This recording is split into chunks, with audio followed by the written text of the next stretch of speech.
भयो हामी चाहिँ लगभग 2 घन्टाको यात्रापछि बेस क्याम्पबाट 2 घन्टाको यात्रापछि एक ठाउँमा थकै मार्न बसेका छौँ। अनि 22 घुम्ती सुरु भएको छ।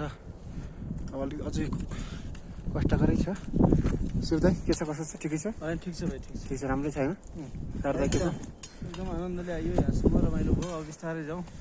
ल बाटो छोडिदिउँ है ल। मामा के छ पुगिन्छ हैन? शिव दाइले अहिलेसम्म कृपा गरिदिनु भएको छ। यो कृपा तपाईँलाई लागोस्। तपाईँले शिव दाइले अन्तिम समयसम्म छोड्नुहुन्न। शिव दाइले जुन अठोट लिनु भएको छ नि, दाइको इज्जतको लागि भयो नि, आज माथि सकियो त गुरु ल। ओहो हिउँ हेर यस्तो छ, डेन्जर छ ठाउँ। हामी लगभग बेस क्याम्पबाट 2 घन्टाको यात्रापछि 22 घुम्ती भन्ने ठाउँमा आएका छौँ। अब बहुत गाह्रो त एकदम गाह्रो, रेक्सी पनि छ, चिप्लो पनि छ। ओहो हिउँहरू पुरै टल्केको छ। राम्रै छ, ठिकै छ।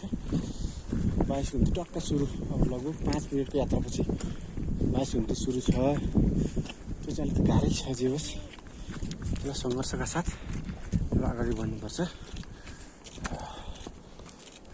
हिमालहरू टल्किएको छ। लगभग तिलिचौरमा दैनिक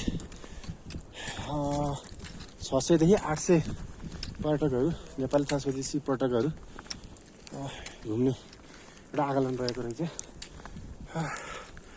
लगभग दिनमा 600 देखि 800 भनेको भित्र उहाँ त मेलै लाग्छ। बाटोमा हिउँ जमेको छ, हिउँहरू छन्। ओहो हिउँहरू पुरै टल्केको छ, नजिकै आँखै अगाडि काम चाहिँ हुँदै रहेको छ। म पनि यसै साथमा छु। अब सुरु हुनेछ, अलिक कष्टकर। आधी टोली साथीहरू चाहिँ अगाडि गइसक्नु भएको छ। आधी हामी यहाँ छौँ। हाम्रो आजको कोच गाइड शिव तिवारीज्यूलाई पनि धेरै धेरै धन्यवाद, यो साथ र हौसला दिनुभएकोमा। हाम्रो लागि पछि गाडी भनेर हिँडिराख्नु भएको छ, उहाँलाई धेरै धेरै धन्यवाद। आज यस तिलिचो तालमा पुर्याउन उहाँको सबभन्दा ठुलो हात रहेको छ। ठिक छ, हावा चलिरहेको छ। के छ दाइ, ठिक छ नि सार दाइ? जानिए पुगिन्छ। अब लगभग 2 घन्टाको यात्रापछि 3 घन्टाको यात्रापछि हामी तिलिचोमा अवतरण गर्नेछौँ।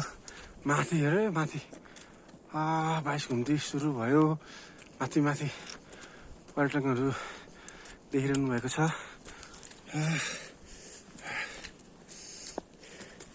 मामा भिडियो खिच्नु होला जस्तो नगर्नु है।